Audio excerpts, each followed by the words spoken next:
sariq bo'lishi deyapti. Yozamiz birinchi. Demak, sariq bo'lishi dominant A. To'g'rimi? Ot sariq bo'lishi deyapti. Qarang. Ot sariq. Ot sariq qanaqa bo'ladi? Kichkina. Chala dominant deyiladi. Geterasiga o'tadigan demak, oraliq rang bo'ladigan bo'lsa, demak qanaqa bo'lar ekan? Geterasiga bo'ladi. Endi qarang. Mevalar yuzaga chiqishi ikki juft dominant egeniga bog'liq. Demak, mana bu rang hosil qiladi. Rang hosil qiladi. Ana endi qarang.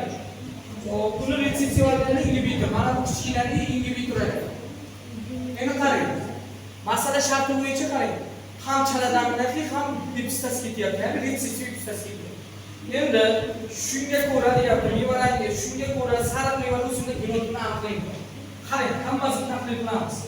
Katta A, kichkina A, kichkina A, kichkina A. Mana bunday holatda bo'lsa, sariq bo'ladimi shu? Ha? Ot sariq bo'ladi. Chunki nimaga? Mana bu kattalik rang hosil qiladi. Agar kichkina i'lar bo'lganda oq bo'lib qoladi. Demak, bu A javobimiz nima ekan? Xato ekan. B javob qaraymiz.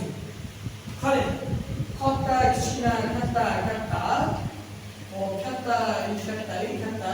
Qarang, bizda ot sariq so'ralyapti. Ot sariq bo'lish uchun mana bunday bo'lishi kerak, to'g'ri?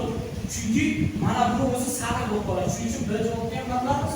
Udalik qilamiz. C javob qilamiz. C javobda kichkina. Hop, mana buni qarang. Hop, mana bu endi qarang. Mana bu nima edi? Oq edi, to'g'rimi? Demak, buni ham nima qilamiz? Udalik qilamiz. B javob qarang. Katta A, kichkina A. Kichkina A. Katta, kichkina, katta A. Hop, mana endi qarang. Bizda ot sariq so'ralgani uchun kichkina A lazim. Qarang, mana bunda hech qachon bilingki, mana kichkina katta A ni ta'sirini mana bo'g'olga degan bo'lgani. Tushunyapsizmi nima deyapman? Demak, bu yerda bizda aynan ot sariqlar so'ralgan ekan. Bundan o'qishda biz ot sariq o'ylabmiz. Qarang. Mana sariqlar so'raladigan bo'lsa, ingibitor bo'ladigan bo'lsa, mana bu o'zi sariq bo'lib oladi. To'g'rimi? Sariq bo'lib oladi. Chunki mana bu kichkina A.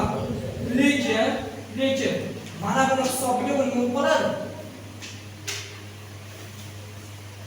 O'qiladi, sariq bo'ladi. Lekin mana bu kichkina A'lar nima edi bizda ot sariq. Shuning uchun D javobimiz birinchi so'ralgan A javobimiz bo'ladi.